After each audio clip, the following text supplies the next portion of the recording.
Welcome to the State of Affairs. We are having conversations that matter in partnership with Serbian Radio Chicago. And we welcome Robert Donovan today. He is running in Wisconsin for the 84th Assembly District. He is from Greenfield, Wisconsin, and we welcome him today. Bob, welcome to Serbian Radio Chicago. Well, thank you so much, Olga. It's a real pleasure to be with you. It was great meeting you a couple of weeks ago in Milwaukee. We had a wonderful dinner rally for Senator Johnson, Congressman Fitzgerald, Congressman Style with Ambassador Rick Grenell. Of course, we were introduced to so many excellent Republican candidates, including yourself. So we would love to hear from you because we have a really nice Serbian American community in your district. You were a former alderman of Milwaukee. So please talk to us because I know your platform talks about kind of going into the suburbs and then the issues of the big city and Milwaukee are spilling out. What is happening up in Wisconsin? Well, yeah, absolutely. I don't think it's too much different than what's happening in a lot of major cities across America.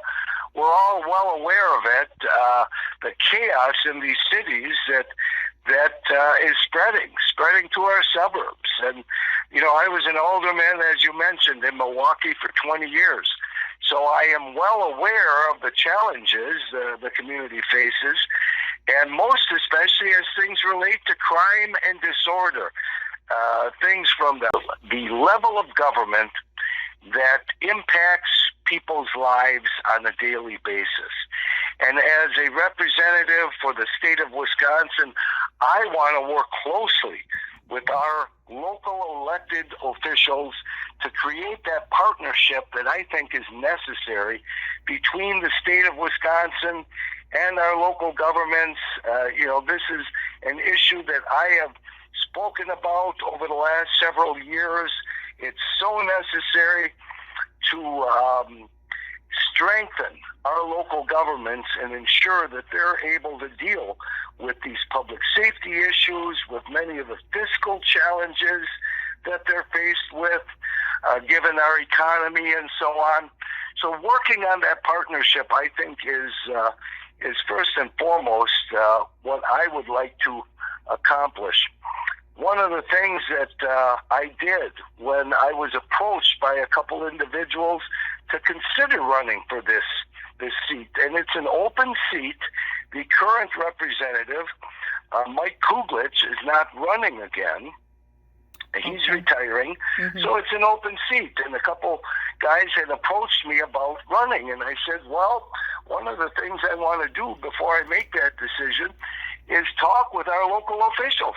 So I met with the mayor of Greenfield and the village president of Hales Corners and met with the aldermen. They were all very, very supportive and are endorsing me in this race. So I'm pleased with that. And I think that's certainly one of the issues that we need to tackle, a better partnership between the state and our local governments to deal with this chaos that's been, sort of holding us by the throat for far too long. Now, another question I have for you, and I know this is on so many people's minds because we came off of 2020, I would say, kind of dissatisfied with our electoral process in general. I have a feeling that a lot of people lost faith in our electoral process, and Wisconsin is such a key state when it comes to election integrity, when it comes to those swing votes. Has anything been done since 2020 to ensure that all of our legal votes are counted? Because, of course, for us as voters, but for you as candidates, this is of vital importance for the future of this country. Anything that's been done in that arena so that we are really, really focused on that November 8th, and we know and we have assurances that our votes are going to be counted? Well, I think certainly you hit it on the head. We haven't been able to go through too many elections where there isn't some controversy that's arisen about voter integrity, about issues. Certainly, the voter drop boxes and the concerns that were brought forward on those or that particular issue, that's being dealt with. Just the fact that we have seen evidence, and I believe prosecutions need to move forward when it can be proven that city and town clerks totally ignored state law and disregarding rules and regulations and allowed for all sorts of things that simply weren't appropriate, and then lend itself to this whole doubt that people are left with. Was there cheating going on? To what extent did it go on? That is unhealthy for a democracy. So we as sure that all of our elections are above board, that there isn't even the hint that something improper could have been done. And, if elected, that's certainly an issue that is a top priority and needs to be addressed.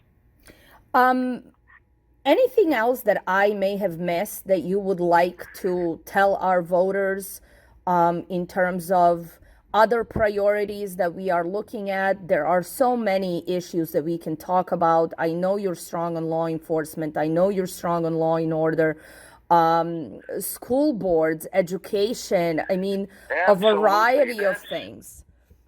That's an issue that I most definitely feel is so critical, Olga, the education of our young people, what's going on in our schools, parental rights. I'm a big supporter of the expansion of school choice and allowing parents to choose the schools that they send their kids to. I'm a father of 5, so I recognize that not one size fits all. That just isn't the case. Yes. And so I think to give parents those choices, that is a benefit. I believe competition between our school systems is healthy. And so certainly that's an issue that I want to deal with, want to work towards, but also just the curriculum. I think I've talked to parents that are frustrated. They want their kids to be educated, not indoctrinated into some of the crazy philosophies that are moving forward and that are being taught to our young kids. It's just inappropriate. And, I believe we live in the greatest country on the face of the earth. We need to say that. We need to be proud of that. We need to defend that. And that's what we want our kids to be taught, to respect this great nation and to recognize that if you work hard and strive towards a goal, you can achieve it in America. That is an excellent point. I just have one final question that sort of dawned on me in terms of Wisconsin, and this has also been a local issue because we saw the difference in the response to COVID pandemic from state to state. How did Wisconsin fare on this, and what are your thoughts on our medical freedom of choice? Well, I am a huge supporter of our own medical freedom of choice. I do not support the huge lockdowns that I think have proven so detrimental to our economy, to our citizens here in the state. I think that we just rolled over when so-called experts were or telling us this or demanding that or mandating something else without the appropriate backbone to stand up against them and say, wait a second, this isn't necessary, this is not backed up by the science, even though you may say it is, and we need to have, that's why we elect people to represent us. These bureaucrats, these health bureaucrats, have not been elected by anyone. Yes. So it's appropriate that many of these decisions stay in the hands of our elected officials, and I think a lot of mistakes were done over the past 2 years. Bob, thank you so much. Any final words again for our American Serbs and the rest of the voters that are tuning in? Well, I will say this. Anyone in the Milwaukee area, I think, has a fairly good understanding of who Bob Donovan is. I worked hard on the Milwaukee Common Council to represent all of my constituents, to fight for their best interests. If elected their state representative, I want to fight in Madison for your best interests, and I have always worked exceptionally well with the Serbian community. My district was right across the street from St. Sava on 51st and Oklahoma, so worked very closely over the years, attended many, many events, and held many events at Serb Hall over the years as well, and always received a wonderful welcome from the Serbian community. So my best to each and every one of your listeners, and asking for your vote and support this next week on November 8th. Excellent. Bob, thank you so much for your time. We are going to rally the Serbian American community for you and to the win next Tuesday. Wonderful, Olga. Thanks so much. Thank you. Very much appreciated. You bet. All Bye-bye. the best.